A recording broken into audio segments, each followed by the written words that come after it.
Sekali lagi selamat sore semuanya, shalom. Apa kabar saudara-saudara?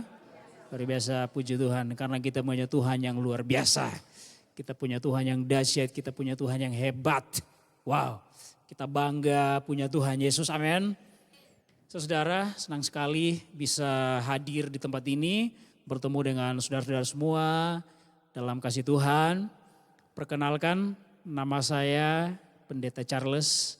Ya, nama lengkap saya mungkin saudara sudah dapat infonya. Nama lengkap saya Willem Charles Nope. Saya dari Timor, saudara tahu Timor Leste, sebelahnya itu daerah saya. Ya, kalau Timor Leste kan negara sendiri, saya di Timor Baratnya. Ya, saya dari sana, saudara-saudara. Hari ini saya datang dengan istri saya, Pendeta Masi. Kami sama-sama melayani dan bersama istri kami dikaruniai 2 orang anak. Nah ini penting, kayaknya saya kenal, ada Pak Paulus ya di belakang ya. Salam Pak. Ya, kami punya 2 orang anak, yang pertama sudah kelas 3 dan yang kedua baru 2 tahun lebih. Ya, jadi saudara, orang Kristen tuh kalau perkenalkan diri jangan bilang begini ya. Istri saya 1, anak saya 2. Kalau orang Kristen perkenalkan diri jangan kayak gitu. Istri saya 1, karena emang orang Kristen tuh pasti istrinya 1. Ya. Jadi langsung aja bilang, saya dengan istri dikaruniai 2 orang anak atau 3 orang anak. Ya, jadi orang Kristen emang istrinya pasti 1 ya. Jadi suatu saat kalau Bapak Ibu di mana-mana lalu mau memperkenalkan diri, jangan seperti yang lain, istri saya 1 dan sebagainya, jangan. Ya, bilang aja, saya punya istri dan bersama istri kami dikaruniai 2 orang anak, 3 orang anak dan seterusnya. Ya seperti itu ya Bapak Ibu. Kami melayani di kota Pontianak dan sekitarnya, bahkan hari ini sudah sampai di Mekar Baru. Ya, Desa Kapur ujung lagi tuh. Saya kenal beberapa jemaat dari sini, mereka sangat support saya di Mekar Baru. Mungkin kenal Ibu Akim, guru sekolah minggu kita. Bu Akim, Ibu Tari, gak hadir ya hari ini ya. Waktu saya mulai pelayanan di sana, saya kan lagi buka TK Bapak Ibu. Nah Bu Akim tuh luar biasa, sangat support saya di situ. Jadi beliau tuh keliling komplek, perkenalkan sekolah kita. Di Mekar Baru tuh ada tuh TK Kristen. Wah, jadi saya sangat tertolong melalui beliau-beliau itu. Mereka guru sekolah minggu yang sangat berapi-api melayani ya. Mereka bukan orang lain lagi buat saya. Mereka seperti keluarga. Bu Akim, Bu Tari, terus mamanya Gloria, Sharon ya. Mereka tuh sudah seperti keluarga buat saya. Apalagi Pak Markus. Wah ini rekan sepelayanan saya dulu ya. Saya pemain gitarnya, beliau WL-nya ya. Jadi bukan orang lain nih. Pak Paulus juga ya. Rekan sepelayanan kami dulu ya. Sama-sama melayani Tuhan. Memenangkan jiwa bagi Kristus, saudara-saudara. Baik, sore hari ini saudara, saya mau sampaikan satu kebenaran firman Tuhan yang saya beri judul Yesus jamin kamu masuk sorga. Yesus jamin kamu masuk sorga. Coba semua ngomong sama-sama dengan saya. 1, 2, 3. Yesus jamin saya masuk sorga. Sekali lagi 1, 2, 3. Yesus jamin saya masuk sorga. Jadi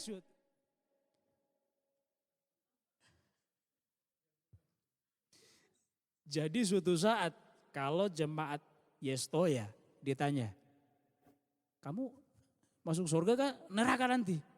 Jangan jawab begini, mudah-mudahan.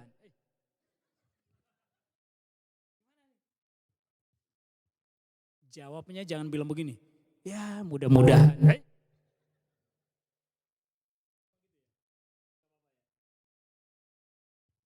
Jangan pernah bilang ya mudah-mudahan saya masuk surga. Atau kalau orang ditanya, kalau kamu mati kamu kemana? Semoga saya ke surga. Atau kemungkinan besar saya ke sorga.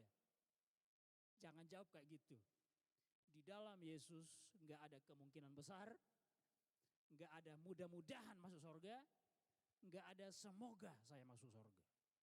Di dalam Yesus yang ada adalah kepastian. Tepuk tangan dulu dong. Coba semua bilang kepastian masuk surga. Dalam Yesus ada kepastian masuk surga. Jadi bukan mudah-mudahan, semoga masuk surga Bang ya. Mudah-mudahan kemungkinan besar masuk surga ya, enggak ada. Dalam Yesus enggak ada semoga, mudah-mudahan atau kemungkinan besar. Saya akan kasih tahu saudara ayatnya. Satu kali, mungkin saudara pernah dapat video ini ya. Satu kali di Amerika, ada seorang penginjil jalanan, dia coba keliling kota, kalau nggak salah Los Angeles ya. Dia mulai tanya satu-satu, Bang, kalau abang mati hari ini, abang kemana? Saya kayaknya ke neraka Bang. Dia dekatin satu lagi. Ibu, kalau hari ini ibu mati, kira-kira kemana ibu ini? Saya sih kayaknya ke neraka nih. Hampir semua sekitar 8 orang yang dia tanyain, semuanya bilang ke neraka. Wow, kita taunya Amerika negara Kristen ya, kita taunya begitu ya. Tapi ternyata jalan ke sorga saja mereka belum tahu. Ternyata walaupun itu negara yang kita pikir mayoritas Kristen, tapi mereka sendiri nggak tahu setelah mati kemana. Sangat disayangkan. Itu video muncul kalau nggak salah 2024. 2024 dan masih banyak yang nggak tahu jalan ke sorga. Sangat disayangkan Bapak Ibu. Ya. Nah saya percaya jemaat-jemaat Betani, Yestoya, Pontianak tidak seperti itu. Amin. Saya percaya semua punya kepastian keselamatan, semua punya kepastian masuk sorga. Saudara, itu yang akan saya sampaikan buat kita semua sore hari ini. Supaya kita semua jangan meragukan keselamatan kita di dalam Yesus. Oke, mari kita buka ayatnya. Yohanes 10 ayat 27 sampai 28. Yohanes 10 ayat 27 sampai 28. Firman Tuhan berkata, kita baca sama-sama. 1, 2, 3. Domba-dombaku mendengarkan suaraku. Dan aku mengenal mereka dan mereka mengikut aku. Dan aku memberikan hidup yang kekal kepada mereka. Dan mereka pasti tidak akan binasa sampai selama-lamanya. Dan seorang pun tidak akan merebut mereka dari tanganku. Tepuk tangan dulu dong buat Tuhan Yesus. Nih kalau kita baca ayat ini jadi kita makin teguh nih di dalam Tuhan Yesus.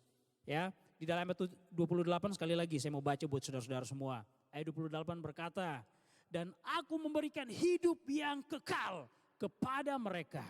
Dan mereka pasti, semua bilang pasti, tidak akan binasa sampai selama-lamanya. Dan seorang pun tidak akan merebut mereka dari tanganku. Ini kalau Tuhan sudah ngomong, ini Yesus langsung ngomong nih. Kalau Tuhan sudah ngomong kayak gini, pasti ada yang mau mualaf. Saya yakin gak ada. Pertahankan imanmu ya. Ya, kemarin awal tahun ini kayaknya ada 2-3 orang ya artis yang katanya Kristen ya. Saya sih agak ragu tuh kekristenannya.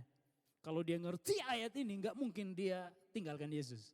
Ya, sampai teman-teman saya bikin status di Facebook, Yudas Iskariot. Dia muat foto orang-orang yang baru saja pindah agama tuh. Ya, dan mereka tulis Yudas Iskariot. Saudara, jangan sampai kita seperti itu. Karena Yesus menjamin bahwa di dalam Dia kita pasti dapat hidup yang kekal. Kita pasti masuk surga. Nah saudara, saya mau tanya satu hal buat kita semua. Saya percaya, apakah saudara percaya bahwa kita semua spesial di hati Tuhan Yesus? Amin. Coba satu alasan. Pasti saudara punya alasan. Tapi saya mau kasih tahu satu alasan yang akan bikin kamu makin cinta Tuhan Yesus. Kenapa kita begitu spesial di hati Tuhan? Karena kita boleh panggil Dia Bapa. Kita boleh panggil Dia Bapa. Orang kayak kita, model kayak gitu, model kayak saya, boleh panggil Dia Bapa. Itu dahsyat itu saudara. Malaikat itu hanya makhluk suci di sorga. Tapi mereka nggak boleh panggil Allah itu Bapa. Tapi orang kayak kita-kita nih boleh panggil Allah itu Bapa. Betapa luar biasanya, betapa spesialnya kita. Betapa istimewanya kita di hati Tuhan. Jadi saudara, memiliki Yesus sama dengan memiliki kepastian masuk surga. Jadi bukan mudah-mudahan, semoga kemungkinan besar dan lain-lain. Enggak, di dalam Yesus kita pasti dapatkan keselamatan, kita pasti masuk surga. Ada dua alasan yang saya mau bagikan buat saudara-saudara semua. Kenapa hanya Yesus yang bisa bawa kita ke surga? Yang pertama, karena Yesuslah jalan ke surga. Yohanes 14 ayat 6, kita buka ayatnya. Saya rasa banyak yang sudah hafal ayat-ayat ini. Yohanes pasal 14 ayatnya yang ke-6. Firman Tuhan berkata, 1, 2, 3. Kata Yesus kepadanya, Akulah jalan dan kebenaran dan hidup. Tidak ada seorang pun yang datang kepada Bapa kalau tidak melalui aku. Amin. Jadi ini sangat jelas Yesus ngomong bahwa dialah jalan ke sorga. Artinya di luar Yesus tidak ada jalan. Di luar Yesus tidak ada jalan ke sorga. Yesus dari sorga, makanya dia saja yang bisa bawa saya dan saudara ke sorga. Jadi kalau orang bilang di luar Yesus bisa ke sorga, jangan terima iman yang seperti itu. Karena jalan ke sorga cuma satu saja, melalui Tuhan Yesus. Kalau jalan ke Ketapang itu ada 4 Bapak Ibu, saudara-saudara sekalian. Mau ke Ketapang ada 4 jalannya. Lewat Sandai bisa sampai Ketapang. Lewat Teluk Batang bisa sampai Ketapang. Mau pakai kapal laut bisa juga. Atau yang keempat pakai pesawat bisa sampai Ketapang. Saya biasa melayani ke kota Ketapang, ke daerah-daerah hulu. Jadi saya tahu apalagi Ketapang tuh saya sering ke sana. Melayani orang-orang di kota Ketapangnya, di pedalaman Tumbang Titi. Jadi ke Ketapang tuh jalannya ada 4. Terserah mau pilih yang mana. Anda pasti sampai Ketapang. Tapi jalan ke sorga cuma satu saja, melalui Tuhan Yesus. Amin. Hanya Yesus saja jalan ke sorga. Jadi saudara-saudara jangan pernah ganti Tuhan Yesus dengan Tuhan manapun di dunia ini. Jangan pernah biarkan orang menipu kita bahwa di luar Yesus masih ada jalan. Nanti sama seperti mereka yang baru saja pindah agama. Jangan saudara, jangan pernah ganti Tuhan. Jangan mengganti Tuhan, enggak boleh. Jangan pernah mengganti Tuhan. Saudara, kita manusia ini pernah terpisah dari Allah. Karena dosa. Adam dan Hawa bikin dosa, sejak saat itu Tuhan usir mereka keluar dari Taman Eden. Terpisahlah kita manusia dari Allah. Kita pernah terpisah dari Tuhan. Dan jangan sampai terulang kembali. Semua bilang jangan sampai terulang kembali. Jangan saudara, kita udah pernah terpisah dari Tuhan. Dan jangan sampai itu terulang kembali, terpisah lagi dari Tuhan. Ya, jadi hidup tanpa Yesus itu sia-sia. Kalau enggak punya Yesus, sia-sia semuanya. Dialah satu-satunya jalan ke sorga. Dia jamin itu, tadi saudara sudah baca di dalam ayat 28. Pasti mendapatkan hidup yang kekal. Jadi hidup tanpa Yesus sia-sia. Boleh punya semuanya, tapi kalau gak punya Yesus, gak ada jalan ke surga.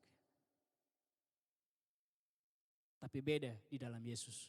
Kalau kita di dalam Yesus dikasih semuanya, plus masuk surga tuh. Mari buka. Matius 16 ayat 26.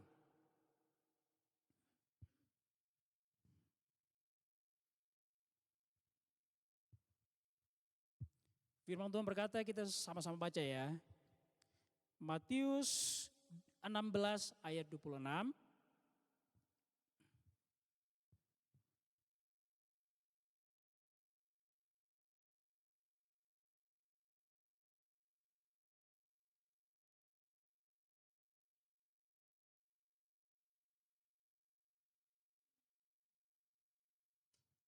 Udah? Ada gangguan ya? Matius 16 ayat 26. 16 ya. Hidup tanpa Yesus sia-sia saudara-saudara. Boleh punya semuanya, tapi kalau enggak punya Yesus, minta maaf. Sia-sia semuanya. Kita baca sama-sama. 1, 2, 3. Apa gunanya seseorang memperoleh seluruh dunia, tetapi kehilangan nyawanya? Dan apakah yang dapat diberikannya sebagai ganti nyawanya? Apa gunanya seseorang punya semuanya? Saya coba sederhanakannya. Punya semuanya, seluruh dunia dia punya. Tetapi enggak masuk surga. Apa gunanya? Mungkin dia punya rumah mewah, mobil mewah, punya emas, punya deposito yang banyak. Tapi kalau dia enggak masuk surga, apa gunanya? Tapi kalau di dalam Yesus, kita sudah diberkati dengan semuanya. Mungkin punya rumah mewah, punya mobil mewah, punya deposito mungkin, tabungan yang banyak. Plus masuk surga juga. Itu keuntungan di dalam Yesus, saudara-saudara. Tapi kalau di luar Yesus, ini nih yang terjadi. Boleh punya semuanya, tetapi kalau enggak punya Yesus, kehilangan nyawanya. Tidak dapat keselamatan, tidak masuk surga, apa gunanya?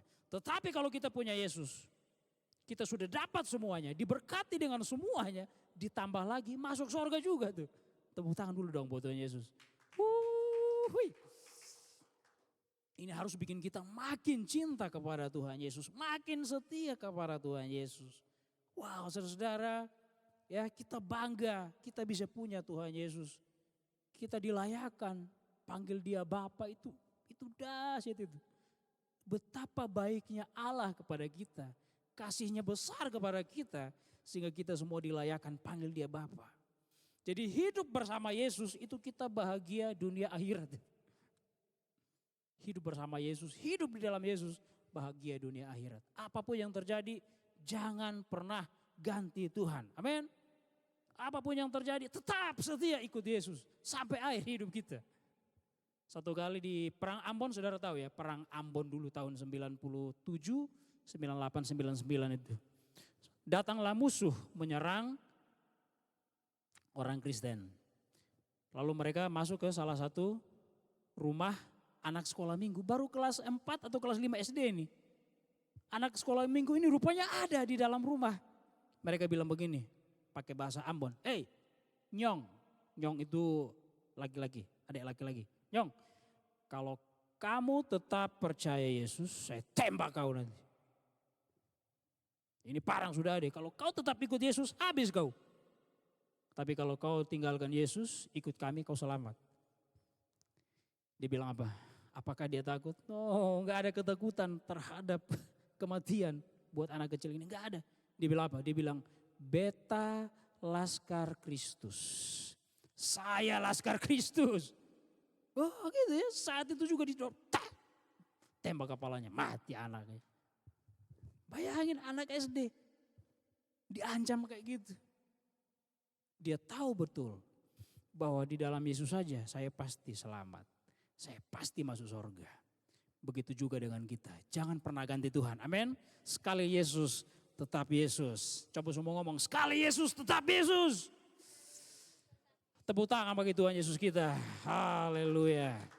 Ada lagunya, sekali Yesus, selamanya Yesus.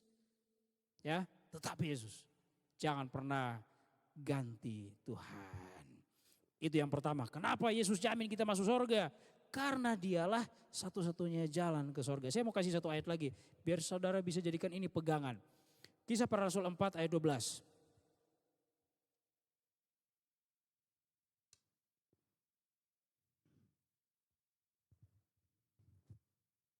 Satu, dua, tiga. Dan keselamatan tidak ada di dalam siapapun juga. Selain di dalam dia. Sebab di bawah kolong langit ini tidak ada nama lain yang diberikan kepada manusia yang olehnya kita dapat diselamatkan. Enggak ada. Di kolong langit ini enggak ada yang bisa bawa kita ke surga. Selain di dalam Yesus, di dalam dia, di dalam Tuhan Yesus. Jadi pegang teguh imanmu sampai akhir. Amin. Tetap setia, rajin ke gereja. rajin melayani sampai akhir hidup kita.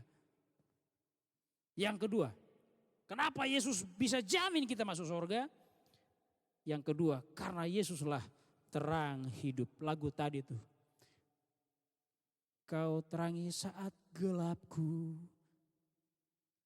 Yesus adalah terang kehidupan. Yohanes 1 ayat 9.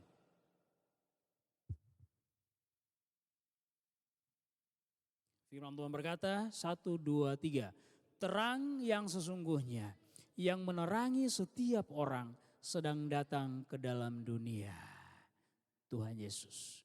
Tuhan Yesuslah terang kehidupan.